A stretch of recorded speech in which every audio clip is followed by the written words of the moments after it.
Alright, let's kick this off by talking about one of the most feared, punishing running backs the NFL has ever seen, Earl Campbell. A man whose very presence on the field struck fear into defenders and whose legends still looms large over the game today. Campbell didn't just run through defenses, he bulldozed them. His power, his speed, his relentlessness, it's the stuff of football folklore.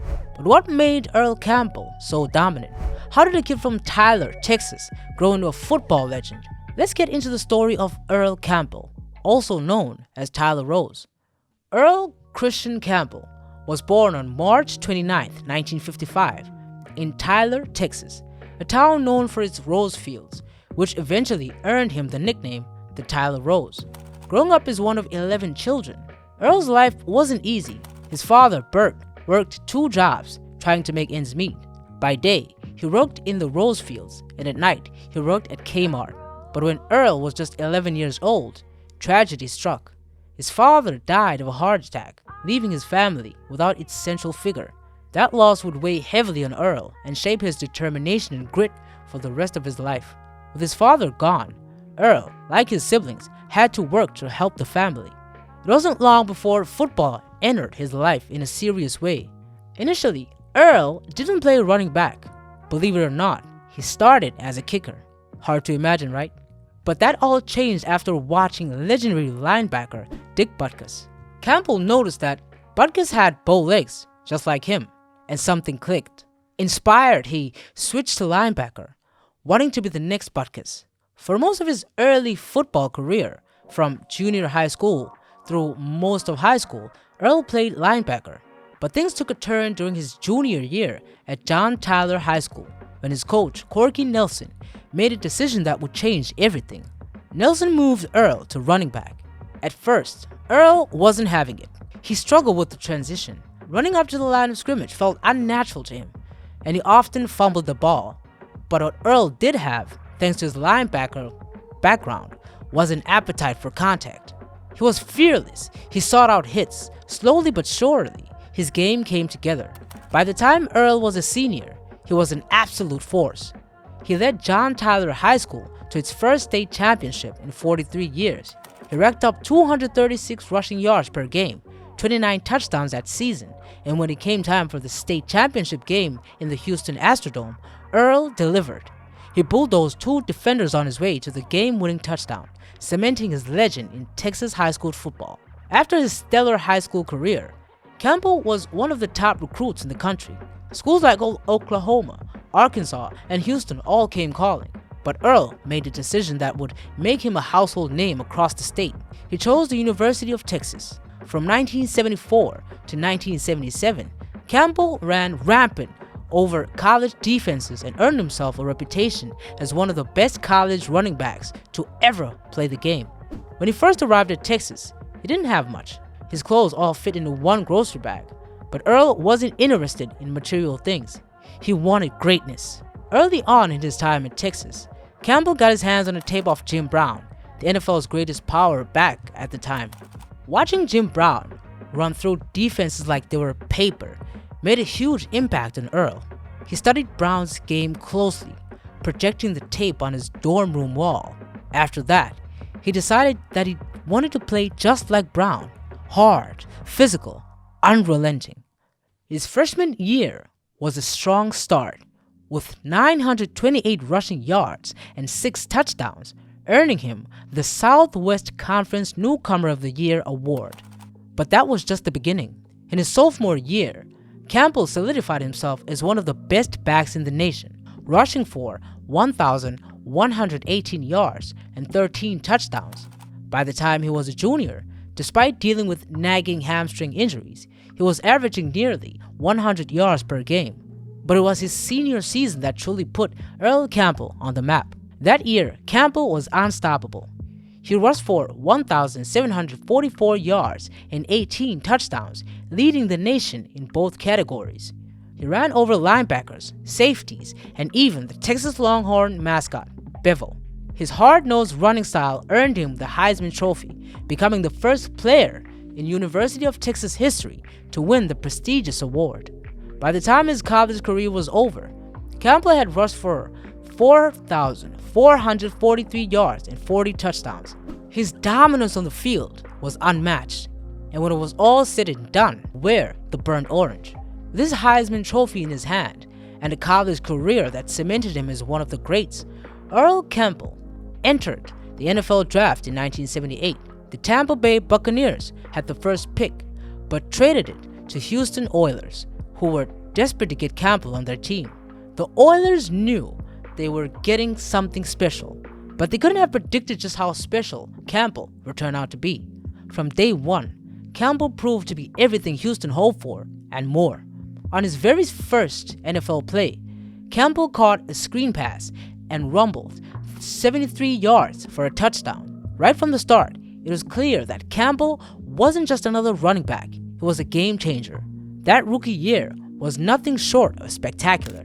Campbell set a rookie record by rushing for 1,450 yards, scoring 13 touchdowns, and leading the league in rushing yards.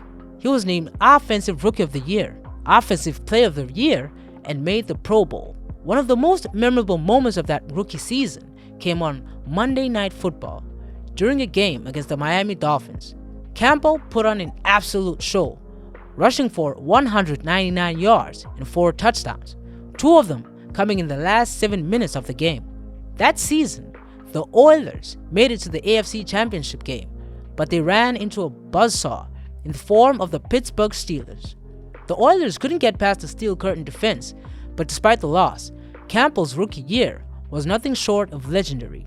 After his incredible rookie season, you might think Campbell couldn't possibly get any better, but in 1979, he did just that.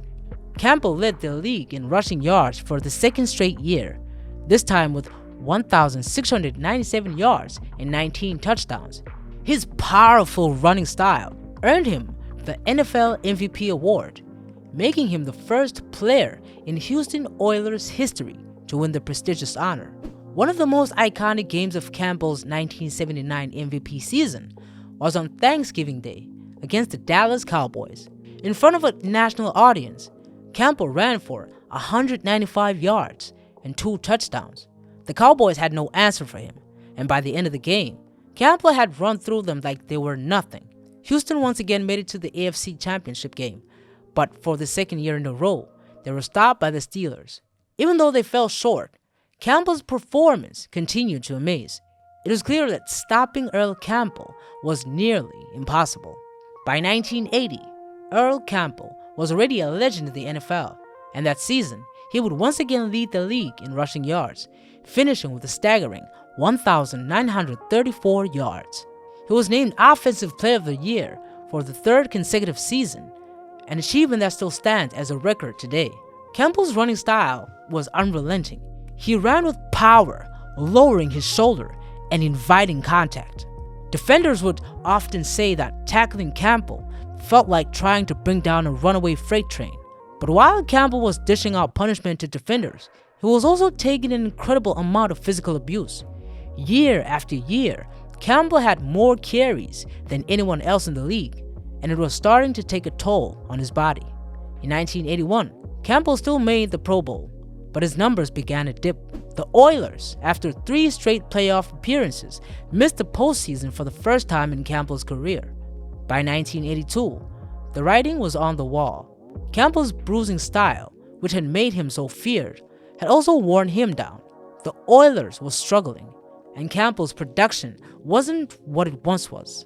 In 1983, Campbell requested a trade, and the Oilers granted his wish, sending him to the New Orleans Saints. Though he showed flashes of his old self in New Orleans, Campbell was no longer the unstoppable force he had once been. His legs, once capable of carrying the entire Oilers defense, were beginning to fail him. After just 2 seasons with the Saints, Campbell retired following the 1985 season. In total, Campbell played 8 NFL seasons. Though his career was relatively short by today's standards, the impact he made in those 8 seasons is almost immeasurable. He finished with 9,407 rushing yards and 74 touchdowns. But it wasn't the stats that defined Earl Campbell's career. It was the way he played the game. he played with an intensity, a toughness, and a physicality that few players before or since have matched. Earl Campbell was inducted into the Pro Football Hall of Fame in 1991, a fitting end to a career that left an indelible mark on the NFL. But Campbell's legacy goes beyond his Hall of Fame bust. He is remembered as one of the greatest power backs the game has ever seen, a player who redefined what it meant to be a running back. His running style inspired countless players who came after him, but few, if any, have been able to replicate what Campbell did on the field. Today, Campbell is an advocate for player safety, speaking openly about the toll that the game took on his body. Despite the punishing style he played with, Campbell only missed 6 games due to injury in his career, a testament to his toughness. But the cost of that toughness had been severe. Campbell has struggled with health issues in retirement, including severe pain and mobility problems. Still, even as he deals with those challenges, Earl Campbell remains a beloved figure in the world of football. His impact on the game is undeniable, and his name will always be synonymous with power, toughness, and greatness.